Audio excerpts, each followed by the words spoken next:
Hi guys, welcome back to our channel David மாம்.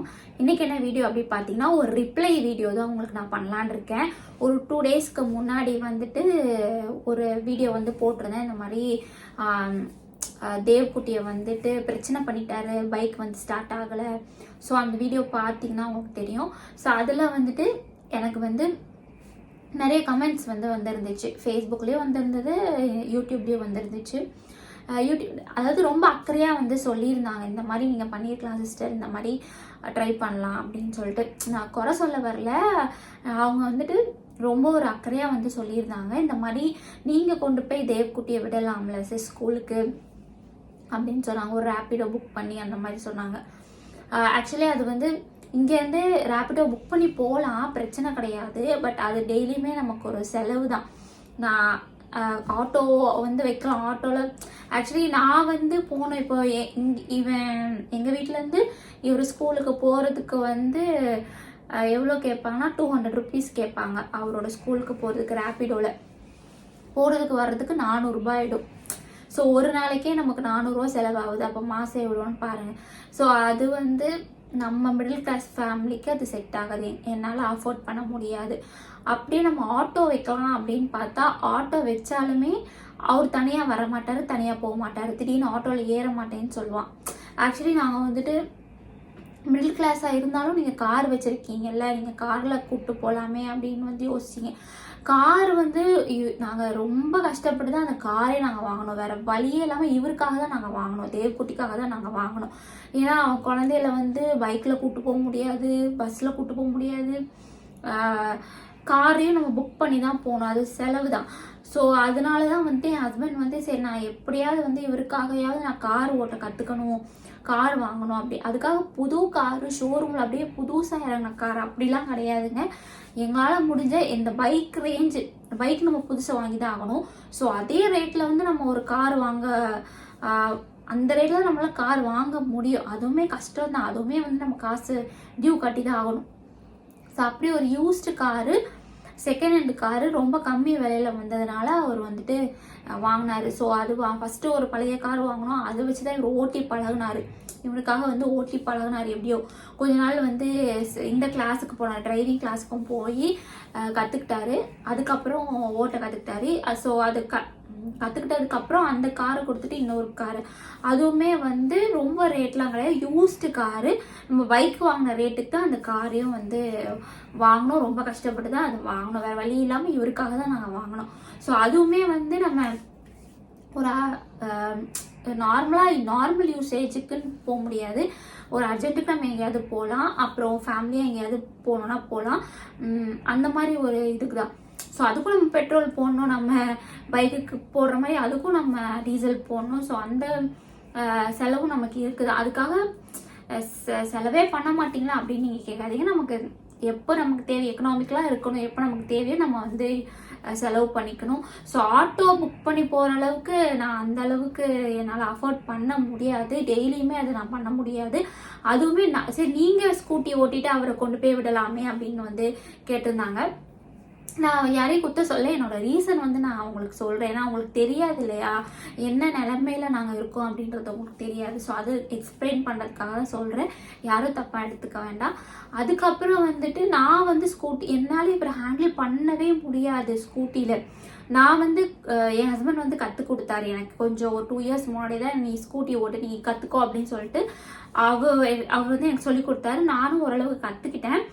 ஆனால் doubles ஓட்டுவேன். ஆனால் வந்துட்டு இவரை வச்சுட்டு என்னால் போகவே முடியாது. இவரை ஹேண்டில் பண்ணுறது ரொம்ப கஷ்டங்க. பைக்கில் திடீர்னு ஆட்டுவான், திடீர்னு அதை பிடிச்சி இழுத்துருவான், ஜிம்புவான், திடீர்னு இடி ஆடுவான் வேற.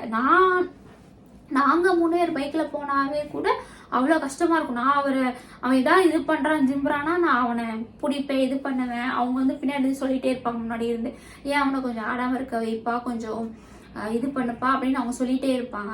ஆனால் அவங்க தனியாக கூப்பிட்டு போகும்போது அவங்க ரொம்ப கஷ்டப்படுவாங்க. அவனை ஹேண்டில் பண்ணுறது ரொம்ப கஷ்டமாக இருக்கும். சில சமயம் ஒரு டிராஃபிக்கில் மாட்டிகிட்டு இருப்பான், அப்போ ஏதாவது பிரச்சனை பண்ணிடுவான், வேறு வழியே இல்லாமல் சும்மா இருடா அப்படின்ட்டு ஏதாட்டும் அவங்க கை இப்படி ஓங்குவாங்க, ஏதாவது ஒன்று பண்ணி தான் ஆகணும். ஸோ ரோட்டில் வச்சு அது பண்ணும்போது பார்க்குறவங்க நம்மளை தப்பாக தான் நினைப்பாங்க. ஆனால் நம்ம அந்த டைமில் என்ன பண்ண முடியும், நம்ம பண்ணாதான் அவன் கேட்பான். ஸோ அந்த மாதிரி நம்ம எதாவது பண்ணாதான் அவன் கொஞ்சம் கண்ட்ரோல் பண்ண முடியும், வண்டியை ஒழுங்காக ஓட்ட முடியும். ஏன்னா சேஃப்டி ரொம்ப முக்கியம் இல்லையா? அதனால வண்டியில் போனால் தான் சீக்கிரம் ஸ்கூலுக்கும் போக முடியும், அவங்க வேலைக்கும் போக முடியும். ஸோ இன்னொரு சிஸ்டர் சொன்னாங்க, அவரை ஸ்கூட்டியில் கொண்டு போய் அவரை போய் விட்டுட்டு அதுக்கப்புறமா இவங்க கார் எடுத்துகிட்டு போகலாமே அப்படின்னு கேட்குறாங்க அப்படின்னு சொன்னாங்க. கரெக்டு சிஸ்டர், நாங்களும் அதை வந்து யோசித்தோம். ஆனால் டைம் இல்லை. ஏன்னா இவரை கூட்டு போய் ஸ்கூலில் விட்டுட்டு வந்து அப்புறம் இவங்க வந்து கார் எடுத்துகிட்டு போகிறதுக்குள்ளே அங்கே அவ்வளோதான். டைம் வந்து அந்த குறுகிய டைமில் வந்து எதுவுமே பண்ண முடியாது. அவரும் ஸ்கூலுக்கு போகணும், இவன் ஸ்கூல் அந்த பக்கம், இவர் கோர்ட் இந்த பக்கம். ஸோ அதனால் வந்து ரொம்ப இக்கட்டான ஒரு நிலைமையில இருக்காங்க. அதனால் சீக்கிரமாகவும் இவரை கிளப்ப முடியாது. இவர் எல்லா ரொட்டீனையும் முடிச்சுட்டு தான் இவர் வேலை தான் அவருக்கு முக்கியம். நம்மளோட வேலை அவருக்கு முக்கியம் கிடையாது, அவரோட வேலை தான் அவருக்கு முக்கியம். அவரோட கரெக்டான ரொட்டீனை முடிச்சுட்டு அப்புறம்தான் வந்து அவனை கிளப்பவே முடியும். எந்திக்கணும், வாக்கிங் போகணும், பாலை குடிக்கணும், பாத்ரூம் போகணும், குளிக்கணும், அதுக்கப்புறம் சாப்பிட்ணும், அதுக்கப்புறம் அவனோட ட்ரெஸ் சேஞ்ச். ஸோ அவன் வந்து அவன் ரொட்டீன் வச்சுருக்கான், அது உங்களுக்கே தெரியும். ஸோ அந்த ரொட்டீன் அவன் ஃபாலோ பண்ணினா தான் அவனை கிளப்பவே முடியும்னா நமக்கு ரொம்ப கஷ்டமாயிடும். ஸோ அதெல்லாம் பண்ணிட்டு இது பண்ணும்போது கிளம்புறதுக்கு ரொம்ப அவரும் அந்த டைம் தான் கிளம்ப முடியும். ஏன்னா நைட்டும் அவர் ஒர்க் பண்ணுறாரு. ஸோ அவரும் ரொம்ப சீக்கிரம் எந்திக்க முடியாது. அவரால் முடிஞ்ச அளவுக்கு ஒரு 6:30 7 o'clock அவர் எந்திப்பார். ஸோ அவங்களுக்கும் நம்ம ஒரு ஸ்பேஸ் கொடுத்து தான் ஆகணும். ஸோ அதனால இப்படி ரன் பண்ணிட்டு இருக்கும்போது இது வந்து ரொம்ப கஷ்டமாக போச்சு. ஸோ நீங்கள் சொன்னதுனால நான் உங்களுக்கு ரிப்ளை பண்ணுறேன். இவர் ஒன்று நாங்கள் ஆட்டோ வைக்க முடியாது, சான்ஸே இல்லை. இவர் தனியாக போயிட்டு தனியாக வர முடியாது. அப்புறம் அதுக்கு எனக்கு கொஞ்சம் அஃபோர்டபுளும் கிடையாது. இதுவே வந்து நம்மளே கொண்டு போய் விட்டு நம்மளே கூப்பிட்டு வந்தால் கொஞ்சம் செலவு வந்து கம்மி பண்ணலாம். அதனால தான் அவரே கூப்பிட்டு போய் விட்டுட்டு அவரே வந்து கூட்டிகிட்டு வந்து விடுறாரு. அதுக்கப்புறம் அதுவும் அவருக்கு ஆட்டோ திடீர்னு ஏறுவேன்பா, திடீர்னு ஏறமாட்டேன்பா. ஸோ அந்த ஒரு பிரச்சனை இருக்குது. வேறு என்ன பண்ணுறது, நம்ம இதுதான் பண்ணி ஆகணும். வேறு ஏதாவது சொல்யூஷன் இருந்தால் கண்டிப்பாக சொல்லுங்கள். இந்த மாதிரி சுச்சுவேஷன் வந்து நீங்கள் ஹேண்டில் பண்ணியிருக்கீங்களா? இப்போ உங்கள் குழந்தை யாராவது அப்படி பண்ணியிருக்காங்களா அப்படின்னும் கமெண்ட்டில் சொல்லுங்கள். அப்புறம் இன்னொரு சிஸ்டர் வந்து கேட்டிருந்தாங்க, தேவ் குட்டிக்கு வந்து நீங்கள் எப்படி வந்து நெயில்ஸ் கட் பண்ண சொல்லி கொடுத்தீங்க, எப்படி வந்து ட்ரெயின் பண்ணீங்க, என் குழந்தைக்கு வந்து அது பண்ணுறது ரொம்ப கஷ்டமாக இருந்துச்சு அப்படின்னு சொன்னீங்க. இவருமே அப்படிதான் இருந்தார். அவருக்கு நெயில்ஸ் கட் பண்ணவே முடியாது, நம்மளால ரொம்ப கஷ்டம். குழந்தையில வந்து அவன் தூங்கும்போது நான் வந்து நெயில்ஸ் கட் பண்ணியிருப்பேன். வளர வளர வளர வந்து அவன் கொடுக்க மாட்டான். அதுக்கப்புறம் நானாக பழக ஆரம்பிச்சிட்டேன். பண்ணி தான் ஆகணும்.